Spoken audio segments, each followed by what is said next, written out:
Dr. Yazan from Modena Hair Institute. We had a patient who requested that I review this post on Reddit, and he wanted to ask my thoughts and whether this was normal or not. So let's start with, if you have to send me something and ask me if it's normal, it's probably not normal.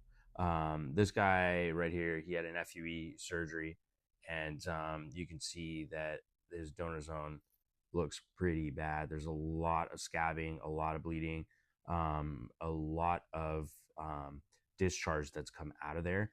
And donor zones should not look like this after an FUE surgery.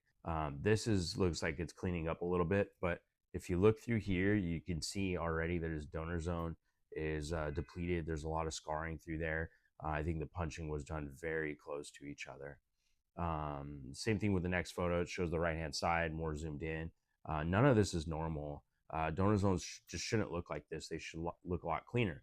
So the photos progress, and you start to see the donor zone starting to heal. And what you're going to see through here is just a very moth-eaten appearance. It's very patchy. You can see where they didn't take the FUE from and where they took the FUE from. And there's a big difference between where they extracted the grafts and where they left the scalp untouched. And this just does not look that great. So as we go through the photos, you're going to continue to see the eatenness and the moth-eatenness of the donor zone. And that's just from overharvesting. But now let's talk about the recipient area. So when you look at this recipient area, it looks terrible. None of the grafts have any kind of symmetry to them. They're all misangulated. The front tuft wasn't touched at all. And then behind back here, you're going to see that there's an area like a gap with no hair, and no grafts were put into that as well. So this really looks poor. This is very bad work.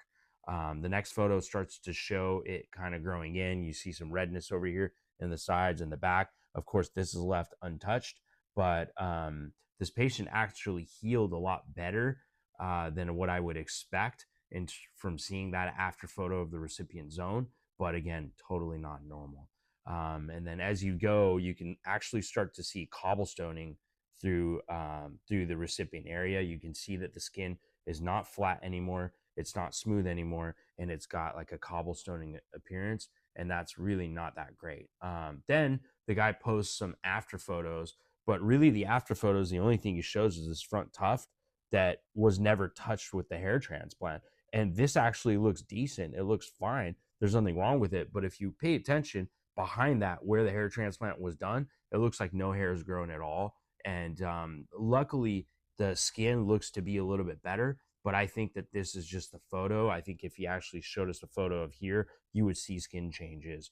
And then finally, as the photos progress, you see the donor zone and how it's healed. It's very damaged. It's very thin. It's very sparse. He actually seems like he lost more hair after the surgery in the back from the healing process. And unfortunately, this is completely irreparable. What's also happened is he's lost all of these grafts permanently. Those are gone. He's not able to use those for a follow-up transplant. And basically, this guy doesn't have any hair left to transplant in the future. Maybe a small FUE case, but essentially his hair is really in bad shape for the rest of his life. Looks like he's a young kid. So unfortunately, he had a bad outcome, had a bad hair transplant, and this is going to affect him for the rest of his life. Now, one of the things you guys will see is he said 4,200 grafts extracted, 30,900 implanted.